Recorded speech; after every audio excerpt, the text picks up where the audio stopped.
When Robert F. Kennedy Jr. announced his intention to run for the presidency in 2024, it sparked considerable interest. Despite encountering challenges during his primary campaign as a Democrat and his subsequent decision to run as an independent, recent polls have indicated a level of support for him at around 10%. In this video, we'll delve into who RFK Jr. is and examine the potential impact he could have on the outcome of the presidential election. Stay tuned.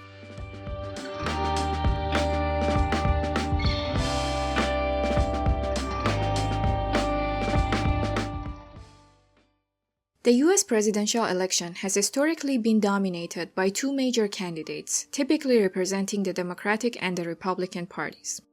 Throughout the nation's history, out of 59 presidential elections, only on 8 occasions has a third-party candidate garnered as much as 10% of the popular vote. Thus, the emergence of a significant third-party contender is uncommon in American presidential politics. However, recent months' numerous polls have consistently shown RFK Jr. having more than 10% support. But who exactly is he? Robert F. Kennedy Jr. was born in 1954 into one of the most prominent political dynasties in the US. As the third of 11 children of Robert F. Kennedy, who served as US Attorney General and Senator, RFK Jr. experienced significant tragedy at a young age. At 14, he lost his father to assassination during the Democratic Party primary, just 5 years after his uncle, then US President John F. Kennedy, was also assassinated. Growing up in such a famous family was challenging on its own, but enduring the loss of two family members in such tragic events made his upbringing even more difficult. He struggled with drug addiction and faced legal troubles, yet eventually regained control of his life and pursued education at prestigious institutions such as Harvard, LSE, and the University of Virginia. RFK Jr. gained recognition as a respected environmental lawyer, advocating for the protection of waterways and indigenous rights.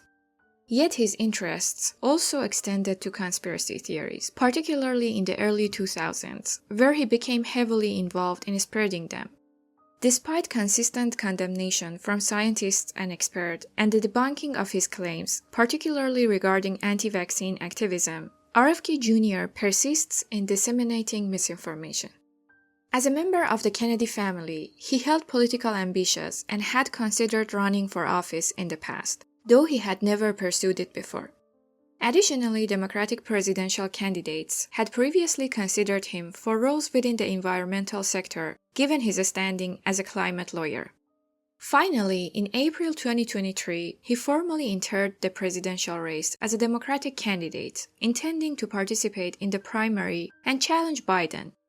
However, as it became increasingly apparent that he lacked a viable path against Biden, he suspended his Democratic campaign. In October, he announced his decision to run as an independent in the 2024 presidential election. Yet securing a place on the ballots, particularly as an independent candidate, is a considerable challenge. Each state imposes its own set of rules for ballot access, which can vary depending on whether a candidate is independent or affiliated with a third party.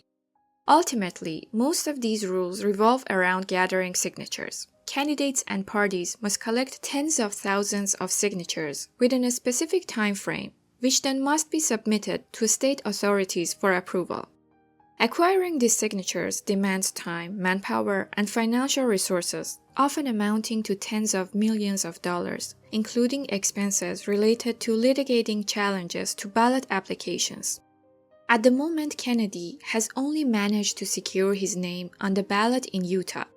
His campaign asserts that he has gathered enough signatures to gain ballot access in several other states, but he still needs to submit these signatures along with applications to state officials. Kennedy himself has indicated his inclination to run as a candidate for the Libertarian Party, which could facilitate his access to the ballot nationwide. While he did not participate in the Libertarian primary, as delegates in the party's national convention are not bound by primary results, he remains a contender. The 2024 Libertarian National Convention is scheduled for late May. Trump's team believed that Kennedy's presence in the November election would boost their chances of winning, as Kennedy might attract more votes from Biden than from Trump. Democrats also view this situation with concern, seeing it as an echo of the past. In the 2016 election, Pennsylvania, Michigan, and Wisconsin were decisive states that contributed to Trump's victory. In all three states, the Green Party candidate, Jill Stein, received more votes than Hillary Clinton needed to win. Consequently, there was significant encouragement from Trump's team and Trumpist activists towards Kennedy's campaign. However, as time passed, some began to question this narrative. Let's examine the current national and state-level polls to determine who would benefit most if Kennedy remains in the race in November. In the average nationwide polls, Trump holds 45.5% compared to Biden's 45.3% in two-way polls, giving Trump a 0.2% lead. When we include other candidates, including RFK Jr., the average poll results change. Trump leads with 41.9%, followed by Biden with 40% support. Kennedy also garners 10% support. Comparing two-way polls with five-way polls, Trump loses 3.6% to Kennedy, while Biden loses 5.3% to him. Consequently, Trump's 0.2% lead in two-way polls increases to 1.9%. The situation in battleground states is similar with one exception, Michigan. In the other 6 states, Arizona, Nevada, Wisconsin, Pennsylvania, North Carolina, and Georgia, when Kennedy is included in the polls, it improves Trump's position and increases his lead in each of them. While these numbers may appear discouraging for Biden, examining the trends could alter our perspective slightly. In earlier polls, Kennedy drew more support from Biden, but as we progress, voters have the opportunity to become more familiar with Kennedy and make decisions not solely based on his family name. In fact, Kennedy's ideas and the narrative he promotes do not align with the values embraced by the Democratic Party's voter base.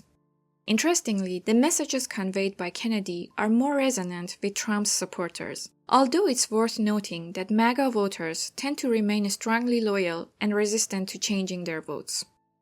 In summary, despite criticism from various members of the Kennedy family who endorsed Joe Biden in the presidential election, RFK Jr.'s family name still carries weight, and many, at the very least, regard him as a favorite candidate.